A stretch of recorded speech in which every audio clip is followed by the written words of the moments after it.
안녕하십니까, 김현중입니다. 오늘은 자본주의와 통화 시스템에 대한 얘기를 좀 하려고 합니다. 화폐 시스템이죠.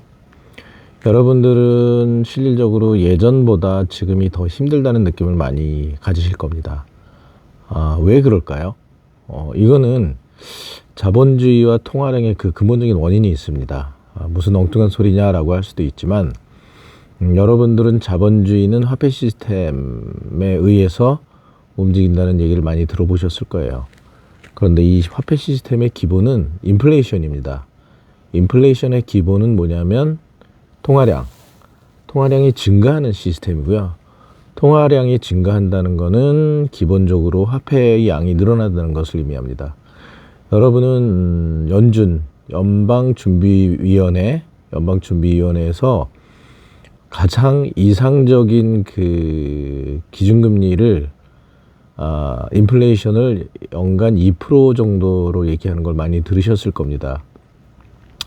이 말은 어떤 의미냐면 매년 모든 물건의 가격이 2% 정도 더 올라간다는 것을 의미합니다. 예를 들어서 올해 100원짜리 물건은 내년도에는 102원이 되고 그 다음에는 102원의 2%, 104점 몇 원이 되겠죠. 이런 식으로 전년 대비 2%씩 증가한다는 것을 기본 전제로 자본주의와 화폐 시스템이 운영이 됩니다. 이 말은 반대로 만약에 내가 올해 소득이 100만 원이었는데 내년도 소득이 102만 원이 안 되면 내 소득은 깎인 거로 유지된다라는 기본 전제가 깔려 있습니다. 그 말은 예를 들어서 올해 내가 아까 말씀드린 대로 100만 원을 벌었어요. 작년에 100만 원을 벌었다고 치자고요. 그런데 올해 102만 원을 벌었습니다. 그러면 내 소득은 똔똔입니다. 물가와 큰 차이가 없겠죠. 그런데 여러분들 실질적으로 매년 100 대신에 2%씩 인플레이션이 발생하나요? 그렇지 않습니다. 우리가 인플레이션을 계산을 할 때, 물가 상승률을 계산을 할 때 나라마다 기준이 굉장히 다 달라요. 다를 때 보면 우리나라는 실질적으로 부동산이 거의 모든 자산의 상승의 기준을 잡고 있는데 실질적으로 우리나라 부동산을 인플레이션에 물가 상승률에 거의 집어넣지 않고 있습니다. 집어넣고 있는 것은 월세와 전세 정도인데 월세와 전세만 안 오르면 부동산 가격이 올라도 물가 상승에 반영이 되지 않습니다. 그것은 어떤 정치적인 목적이 있을 거라고 저는 생각을 해요. 물론 말은 굉장히 미사여구를 넣어서 변동폭이 큰 거는 안 넣겠다라는 의미로 얘기를 했겠지만 그렇게 제가 얘기를 한 걸로 기억을 하고 있는데 실질적으로는 물가 상승률을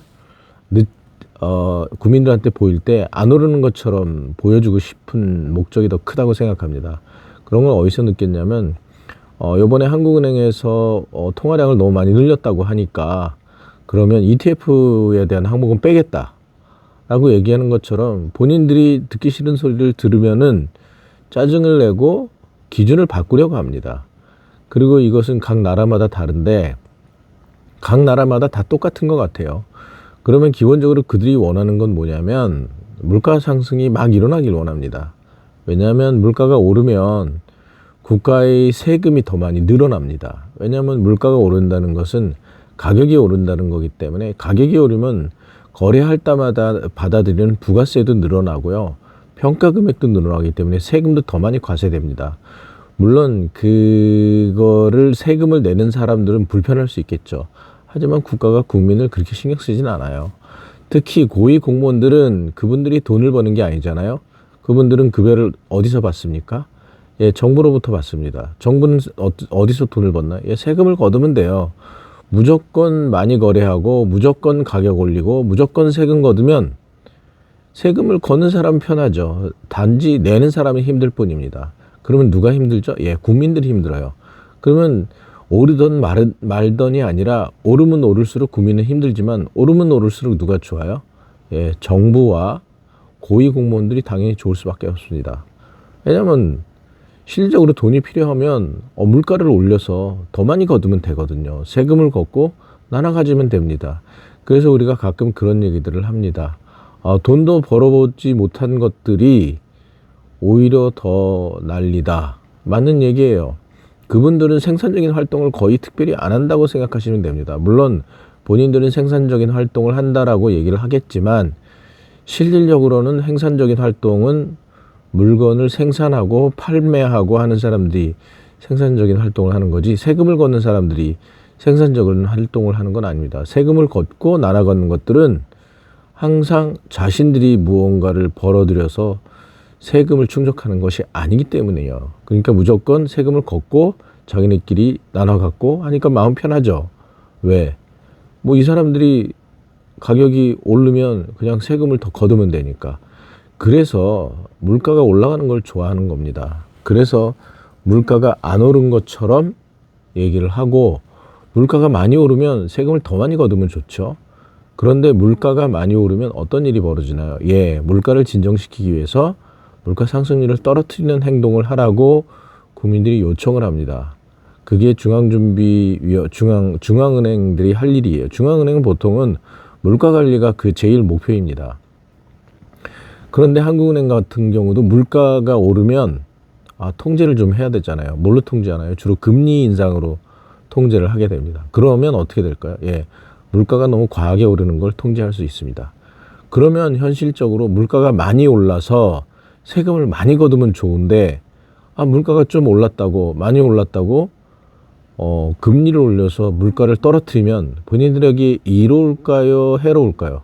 당연히 해롭습니다. 세금을 더 많이 걷어서 더 많이 가져가고 싶은데 세금을 적게 걷게 되는 거잖아요. 물가가 내려가거나 물가가 더 이상 안 오르면. 그리고 현실적으로 우리가 2%를 균형 물가, 적정 물가라고 얘기를 하지만 2%가 오르는 경우는 거의 없습니다. 실질적인 거는 CPI 자료에 보면 2%가 올랐다고 따지면 거기서 아까 말씀드린 대로 부동산 가격 오른 건 빼고 뭐는 빼고 뭐만 넣고 이렇게 해서 2% 올랐으니 금리를 안 올릴게 라고 합니다. 그러면 체감 물가, 사람들이 느끼는, 일반 국민들이 느끼는 체감 물가는 어떤가요? 굉장히 고통스러워요. 그러니까 예전보다 살기가 더 힘든 겁니다. 이것은 어떻게 보면 구조적이고 필연적으로 설계되어 있는 것입니다. 그래서 예전에는 오히려 마음 편했다라고 얘기를 합니다. 그런데 좀 웃기지 않나요? 예전에 보면 사실은 우리 어른들이 한 달치 월급 받으면 뭘 했죠? 예를 들어서 전기구이 통닭 한 마리 사서 먹고 막 좋아했습니다. 그럼 그때보다는 더 풍족하지 않느냐? 맞습니다.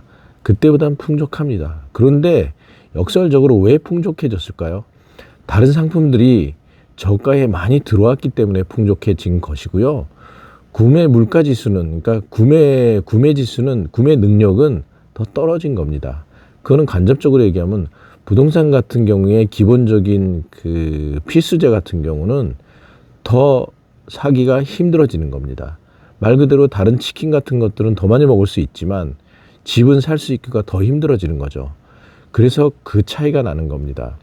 그러면 왜 실질적으로 경기가 좋으면 자산 가격이 오르고 나쁘면 자산 가격이 내려가야 되는데, 왜 우리는 상상을 해보면 경기가 좋으면 자산 가격이 오른데 나빠도 자산 가격이 오를까라고 의문을 가지시는 분들이 있습니다.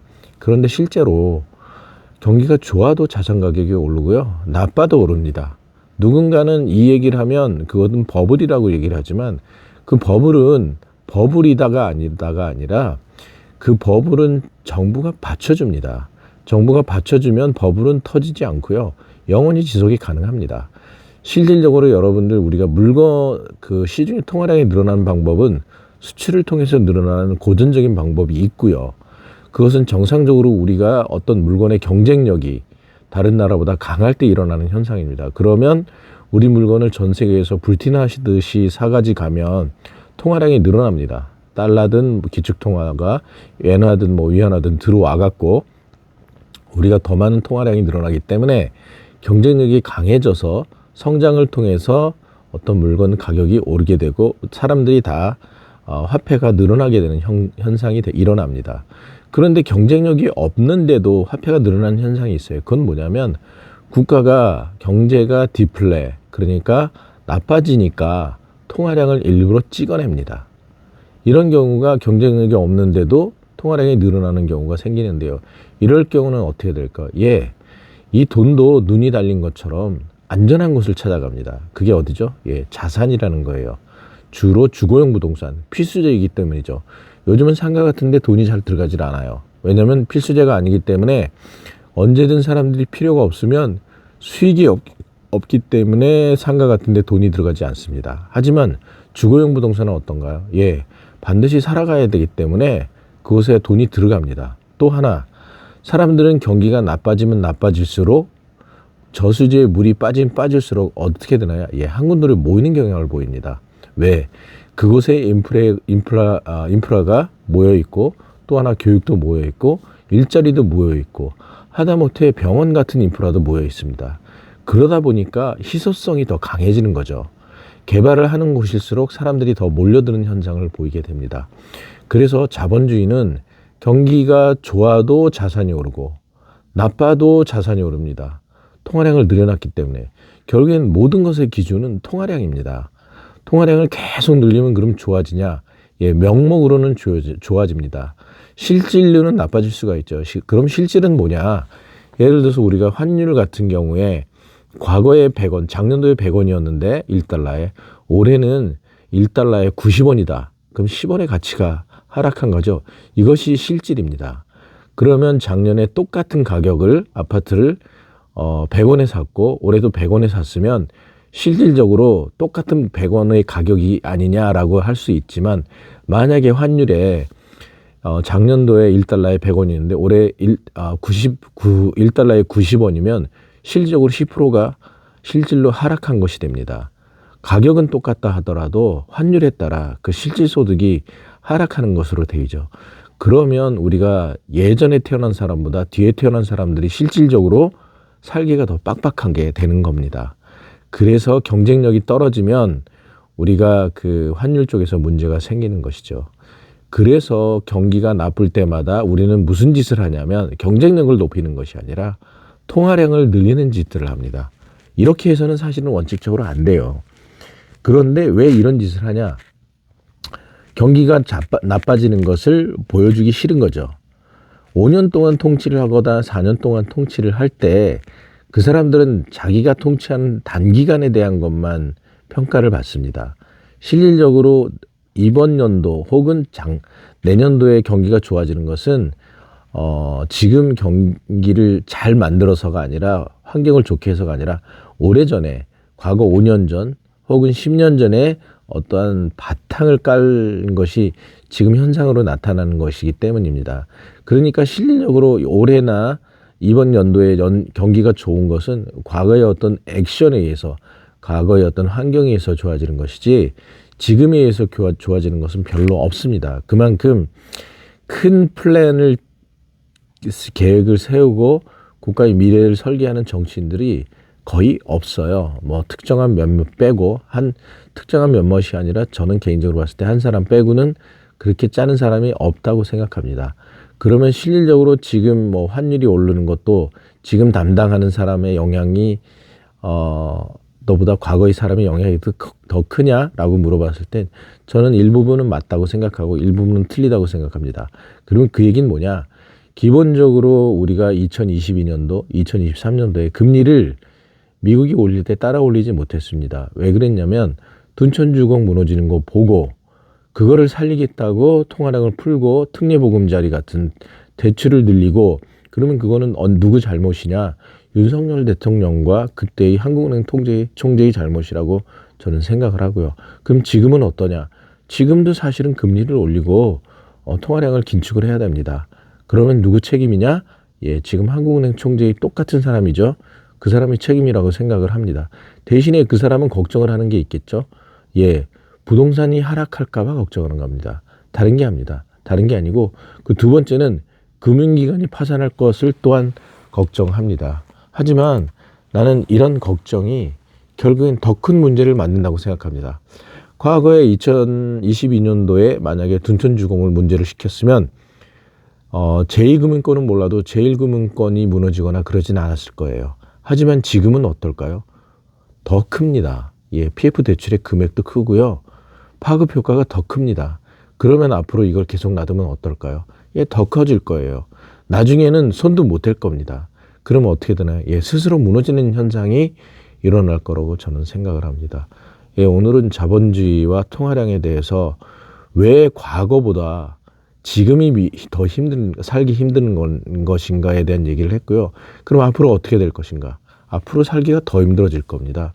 그것은 통화량과 굉장히 밀접한 관계가 있다고 말씀을 드리는 거고요. 통화량이 늘어난 만큼 여러분의 소득도 늘어나지 않는다면 이 고통은 뒤로 갈수록 더 고통스러울 것입니다. 왜냐? 언제나 경기가 좋을 수는 없거든요. 경기가 좋을 때는 당연히 소득도 늘고 다 좋습니다. 하지만 경기가 나쁘면 당연히 소득도 줄고 자산도 하락해야 되는데 정부는 무슨 일을 한다고 아까 말씀드렸죠? 예, 경기가 좋은 것처럼 보여주기 위해서 경기와 관계없이 통화량을 인위적으로 찍어냄으로써 모든 사람들의 소득은 정체되어 있는데 시중에 돌아다니는 통화량이 자산 가격을 올려버리는 그런 현상을 만들기 때문에 살기가 점점 더 팍팍해지는 것입니다. 오늘은 자본주의와 통화량에 대해서 잠깐 그 연관성에 대해서 이야기를 했습니다. 이상 김현정이었습니다. 감사합니다.